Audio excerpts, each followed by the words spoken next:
Hi, I'm Carol with Merrill Moss Media, and it's a pleasure to be here on Booktrib. Hi, I'm Carol. I'm Carol. Merrill Moss Media. It's a pleasure to be here. Pleasure to be here. Carol.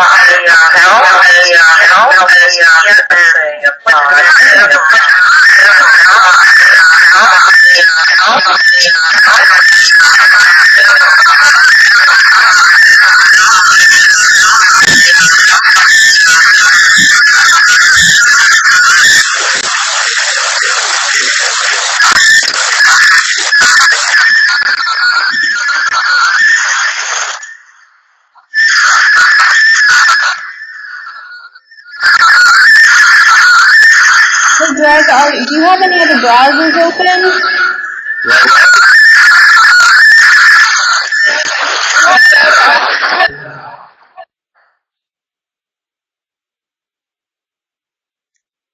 Hey Greg, do you have any of your browsers open? I think we're getting feedback from your end. Yeah, I did it. I think we're getting feedback from your end. All right, let me see here. Yeah, I did it. Just bear with us, guys. We're just getting a little feedback. We will be up shortly.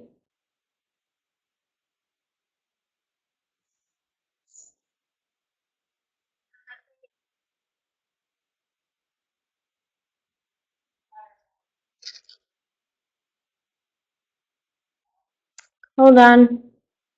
It disappeared.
Okay. Welcome back. Well, technology, love it or hate it, it's with us forever. Makes us all feel whole. In honor of November being National Alzheimer's Month, we have invited Greg O'Brien back with us. There's hardly a family in America that hasn't been touched by Alzheimer's disease. More than 5.4 million people live with it, and 500,000 die from it every year. Alzheimer's is not a normal part of aging, and without being able to cure or prevent it in the next 15 years, it is expected to exceed heart disease and cancer as the leading cause of death. And with that, it could bankrupt Medicare. My guest, Greg O'Brien, was diagnosed in 2009 at the young age of 59 with early onset Alzheimer's. He's an award-winning investigative reporter, and acting on his instinct and as a journalist, he felt compelled to document his experience. Greg, welcome. So wonderful to have you here today. Thanks for the glitch. I'm such a dumbass that even more so now with Alzheimer's, but we'll figure this technological stuff out. Oh, it's pretty good. I don't think it was your fault, but anyway. So, Greg, it's been almost a year since you've been on with us. Your book, On Pluto, Inside the Mind of Alzheimer's, came out, self-published, and is breaking records. You've won several awards for it, and people keep saying that you're the Superman of Alzheimer's. Even the National Association of Alzheimer's, you were unanimously voted in as one of their 12 speakers, and they have you going around the country talking about Alzheimer's. Tell us a little bit about what's happened to you, your family, and the book since we last talked about a year ago. Well, first of all, I don't feel like Superman. I feel more like Jimmy Olsen now, and on days of muddle like Mr. Magoo. But it's Alzheimer's progresses slowly, as we've talked about before. It's like a death in slow motion. My mother and maternal grandfather died of Alzheimer's. My paternal uncle months ago, and before my father died, he was diagnosed with dementia, and I started the symptoms several years ago. Incredible memory loss, not recognizing familiar people, not recognizing familiar places, seeing things that weren't there, and today it's progressed to the point that 60% of my short-term memory at times, not all the time, but at times can be gone in 30 seconds. So my mother, who died of Alzheimer's, taught me how to fight with this disease, and I write about it in my book, On Pluto, Inside the Mind of Alzheimer's, which is the first book ever written by an investigative reporter embedded inside the mind of Alzheimer's, chronicling the progression of his own disease. But she told me how to fight this. And, in life, we all can fight at different levels. And like my mother, being Irish, I was given a good level of fight. So I've declared war on Alzheimer's and have allowed it, because there's only so much juice left in my brain, to steal things from me on the left side of my brain. But I'm holding on as hard as I can to my writing and communication, because that's the essence of who I am. But I can get lost in the woods these days and not recognize even my own wife on 2 occasions, and sometimes that gets pretty scary. And yet, Greg, you carry on, not just with the Alzheimer's Association, with Us Against Alzheimer's, but you still run your own company. People are asking, how can he do that? And I know that, you are highly intelligent, and the doctors have said that this helps with maybe prolonging the major symptoms. But tell us about that, and tell us about your traveling across the country, not only for the Alzheimer's Association, but also as part of your book campaign. And I know that you've recently been on the Hill in Washington, D.C., so I think these viewers would really like to hear about that. Well, also, I'm doing some advocacy work for not only Us Against Alzheimer's and Alzheimer's Association, but the Cure Alzheimer's Fund. When particularly at work and stuff, when you ask how I could do it, how could I not do it? If I go down, my family goes into the toilet. So this disease is going to have to take a sledgehammer to me. All of my clients have gotten behind me and have supported me and have worked with me to fill in the blanks of things I can't do anymore.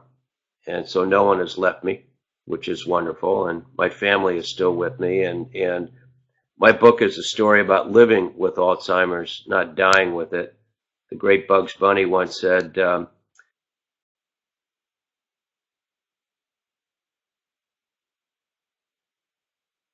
So I just keep pushing forward. Greg, when you talk about your family, I know that Mary Catherine, your wife, and Connor, one of your two sons, does the traveling with you.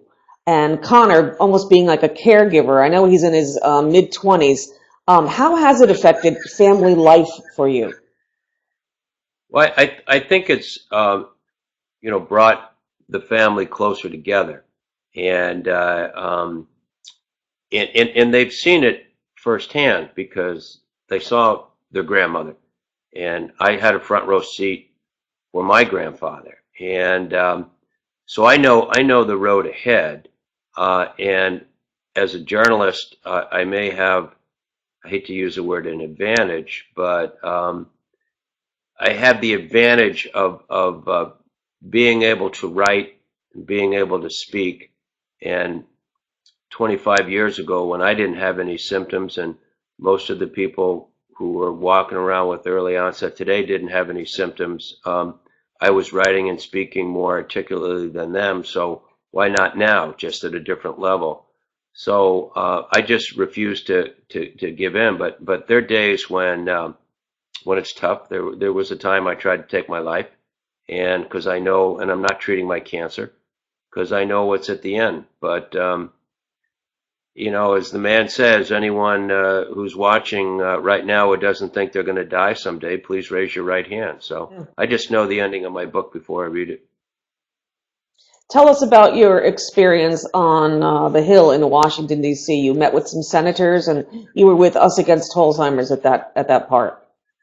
Yeah, George Vredenberg and Trish Vredenberg and Merrill Comer, all actively involved and founders of the organization, have done great work on the Hill in trying to get the Congress to raise more appropriation. The appropriation for Alzheimer's research and better care pales in comparison to the other major diseases. And I want to be clear, I don't want a single cent less spent on things like breast cancer, ALS, AIDS, diabetes, any of those killers.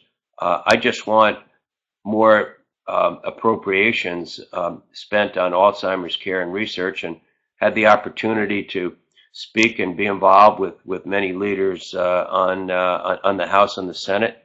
And it's there's an old axiom in the newspaper business: if you don't tell your own story, someone's going to tell it for you. So, That's true. the Cure Alzheimer's Fund, I had the opportunity to tell my story. You also spoke in Boston at the State House. I mean, people are just grabbing at you for information. And what was that like? What did you tell those government folks up in Boston? Well, I don't know that anyone's grabbing at me. As a journalist, I'm here to tell a story, and shame on me if I don't. So I don't deserve any credit for doing what I was trained to do. I've always had an aversion to often the celebrity approach when you don't deserve celebrity. Getting Alzheimer's is not a way to get good celebrity, but I do have a story to tell, and damn it, I'm going to tell that story until this disease takes a sledgehammer to me and I can't speak anymore. And there are days when I've talked to my wife about it, that this fight is a grueling 24/7. To do this interview is difficult. Before we got on the air, I was down a few courts. I'm a jock, okay? I'm a journalist. I know how to step out and as a baseball and football player, get on the field, and as a journalist, I know how to rise to the occasion. But it knocks the crap out of you, and there's going to come a time when I may, as I did with my mother, have the disease just start to take over. And Greg, you've mentioned not only in your book, but in all of the major press, and you have gotten some major press, and we'll talk about that in a few minutes, but you carry that gene, and I know you have, is it 7 living siblings? I know 2 have passed, 7 living siblings plus yourself, but they have chosen not to get tested. How can that be? I know one of your siblings is a nurse. Well, you have to understand, and I think most people might agree. I carry the gene APOE4, which is a marker gene, and appears that I have 2 copies of it, and because it's on both sides of my family. Um, uh, and there are several Alzheimer's gene, and Alzheimer's gene will not cause Alzheimer's in and of itself.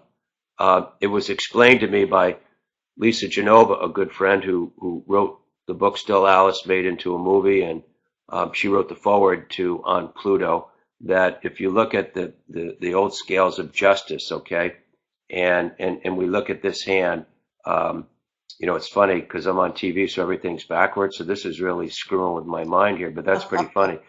So your viewers, I don't know what freaking hand to hold up, but let's just say they got a good laugh out of that, and maybe they know first. That's what Alzheimer's is like. You don't know what the freak is going on, so I'm going to keep my hands to myself.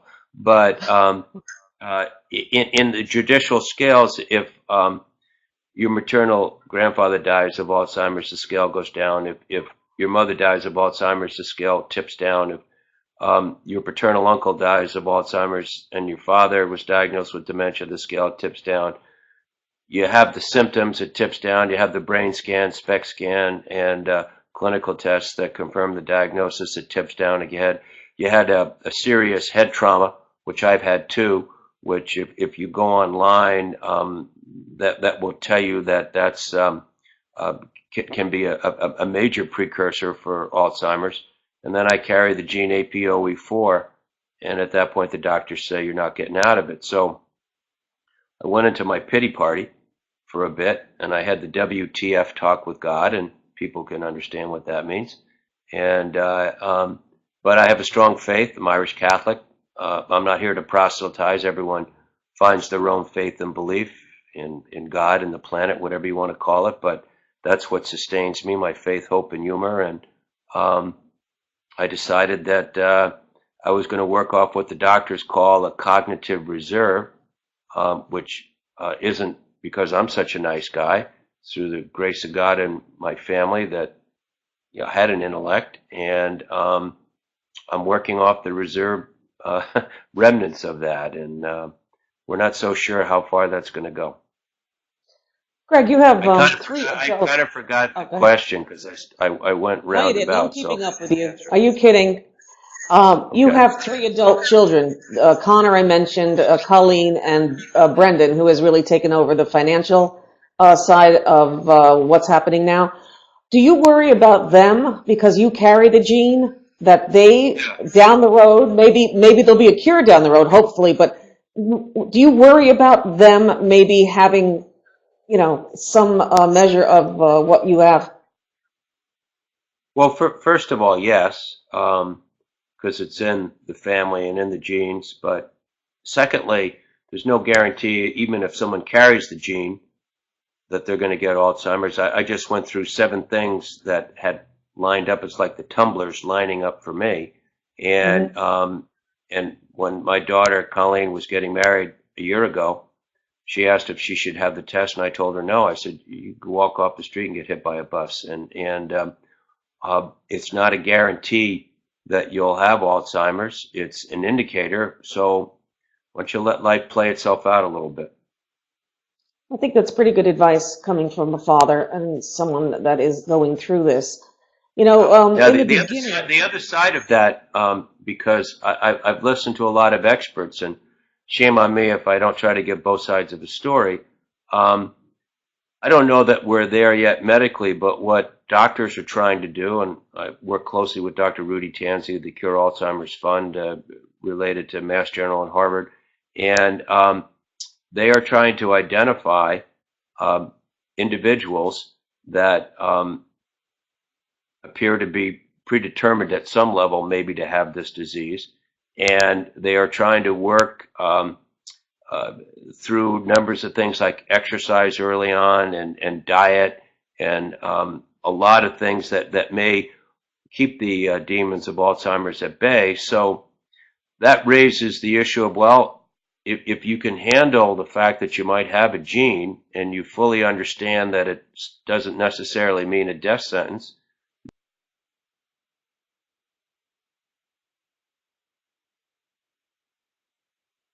exercise their brain, and maybe do some of those things that might be able to keep this demon at bay. So that's the other side of the story. So I want to be candid in telling both sides of that. That's one of the things the reporters and the editors and TV producers and radio people love about you is that you're not embarrassed to say, "Hey, look, I've got Alzheimer's." I know that your take on that is, I'm not stupid. I just have this disease. But let's get back to your being a jock, and I know that you're a true jock. You love to run, but because of the disease, explain why you can't, and also explain how Runner's World, major national magazine, tapped you to write a beautiful story that will be coming out in, I think you said mid-December. Tell us a little bit about your exercising regime. Yeah, Runner's World, God bless them, asked me to do a piece, which is in the January-February issue that comes out, I'm told, the middle of December, about how exercise and running in Alzheimer's can help keep the demons at bay. And that's very true. That's just not my point of view. You can ask Rudy Tanzi and all the experts, and they will tell you the same thing. So I would encourage anyone at whatever level they can to exercise. I used to exercise every day. I also have dealt with, since I was a boy, clinical depression. So but I don't want anyone to feel sorry for me, because the depression has made me who I am as a writer. It's made me a better writer. And so if God said, I'll take depression away, I'd say, please don't do that.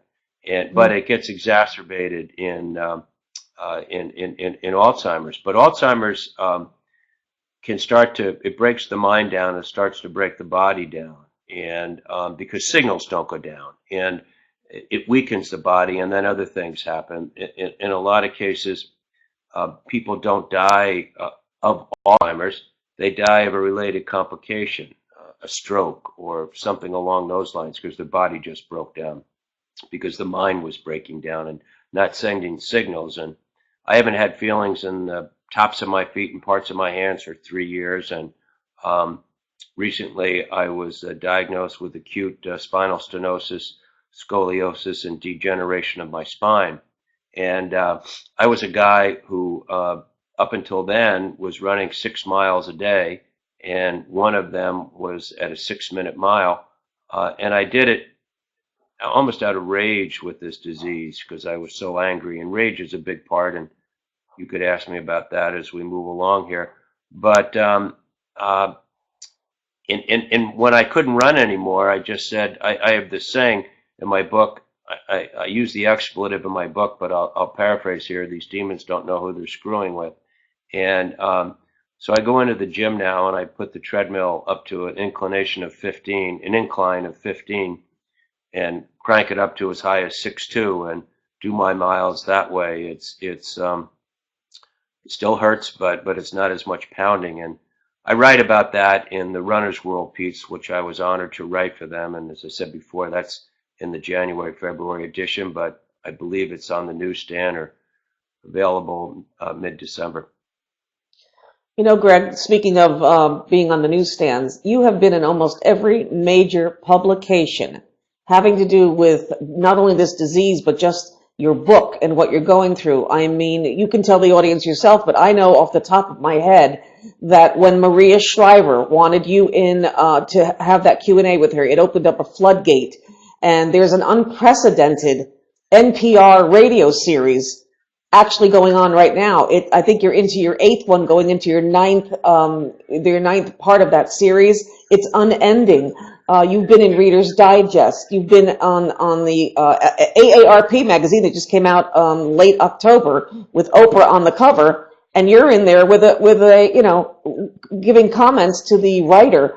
Everything, Reader's Digest, AARP, Caregiver. It's unprecedented that the press is surrounding you like this, and I think it's because of everything you've said.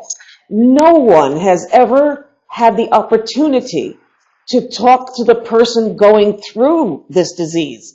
And a lot of people think it's their grandfather's disease. It's not a sexy disease, but we're finding, and I know you can you can tell our viewers this, more and more young people seem to be getting this disease, younger onset, and then early onset, where they're diagnosing people in their 30s and 40s. It's just amazing, and it's really all because of you. I know you even, there's a documentary out on you that I'd love for you to talk about a little bit. And also, I think it's November 18th on PBS TV, a NOVA presentation. They're spotlighting you in a segment about Alzheimer's. Talk to us about all those things, and if you forget anything, I'll just chime right back in. Well, first of all, the PBS Nova, that's early next year, but the New Hampshire Public TV and GBH That's right. or something. Yes. Hey, look, I'm me push back on that a little bit. I see myself as speaking for others who can't speak. I don't want anyone's pity, and I'm not seeking anyone's praise, okay? As a journalist, I'm here to tell a story, and damn it, I'm going to tell that story. And because I think that's, first of all, who I am, and secondly, there are a lot of people who can't speak, and I feel a responsibility to speak for them, and I want the light shined on them, not me, and I want the light shined on this disease. So I appreciate your kind words, but I just have to tell you that it's not about the promotion of Greg O'Brien. Okay, I could give a shit about that if I could say that word. It's about the promotion of finding a cure. It's about speaking for people who can't speak, and that's what motivates me, and that's what keeps me going. And there are days when it's tough to keep going. Now, I just forgot your question, so you're going to have to ask me again. No, you're good. No, what I really want to get back to before we run out of time is, what is the difference from when we spoke with you last year and this year? I know that you said that the rage is happening and hallucinations. Talk a little bit about that. Yeah, the rage is incredibly increasing. I'm now more and more not recognizing people. The short-term memory is declining even more. At times, I'm starting to. The best way to explain it is just this: to paint the faces of other people, of some people on other people. So I'll go up to someone and think that I know them and hug them, and I don't know. And then also, I can't, and anyone who has this disease or is a caregiver will know, I can't process noise. I can talk one-on-one, I could talk to 1,000 people if I'm in the microphone, but put me in a social setting with a lot of noise, and I have to remove myself because my brain can't process that. And I've noticed that is on the increase. And there's bad judgment and paranoia and fear that comes at it. But my mother, who's the hero of my life, taught me how to fight, and I'm going to keep fighting. And I'm fighting for her because I made that promise to her, and I'm fighting for others who have difficulty at times fighting for themselves. Greg, We're going to how take no hard is prisoners. it? We're going to take no prisoners on the way out.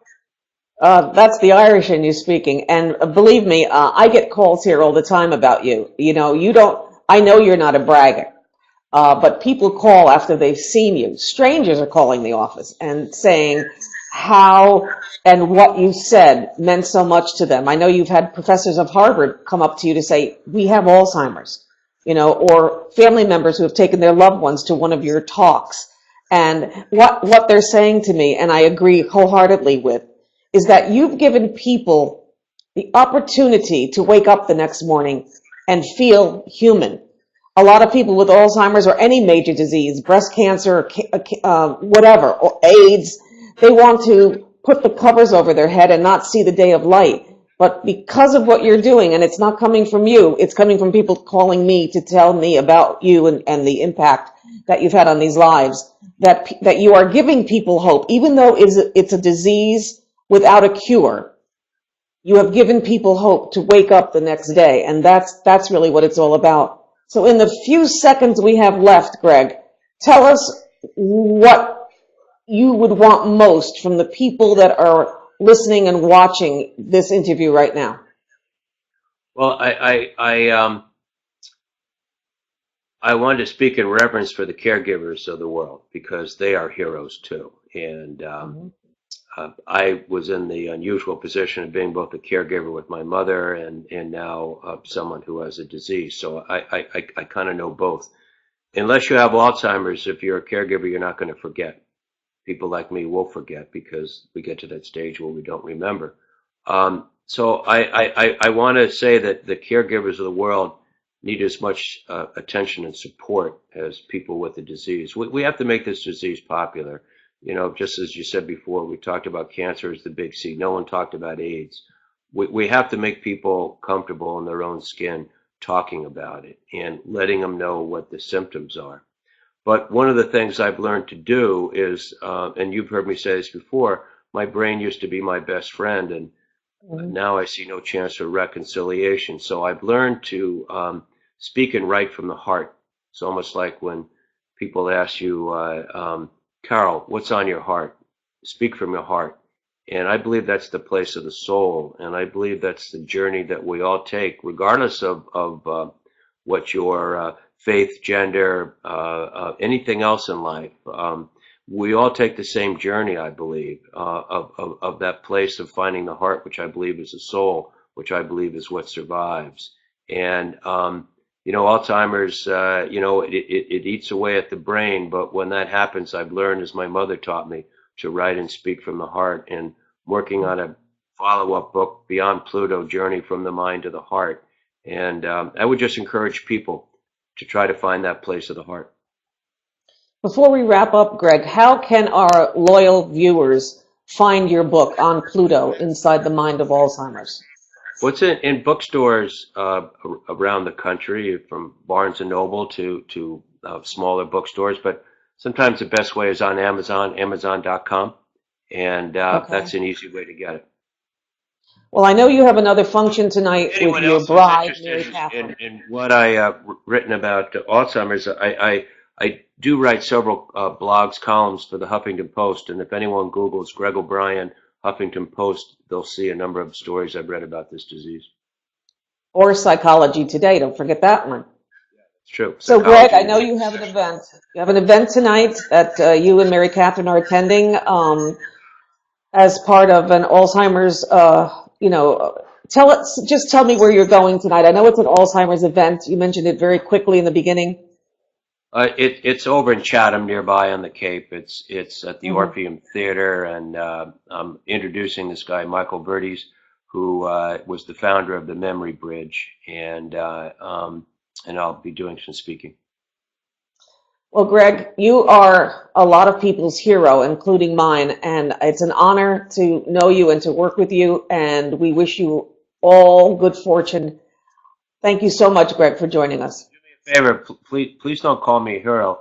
Just call me a guy who's trying to do the job as a journalist and doing the best he can, and I'm just a regular sluggo, okay? And you know what? I have some talents. I have some talents that were God-given, and you know, now's the time to use them. So, if anyone can fight this beast, it's you, Greg, and you're making it a lot easier for caregivers and the families that are going through this with their loved ones. Thank you so much for everything you do. Have a good evening. My best tomorrow. Thank you. You too. Thank you. Take care.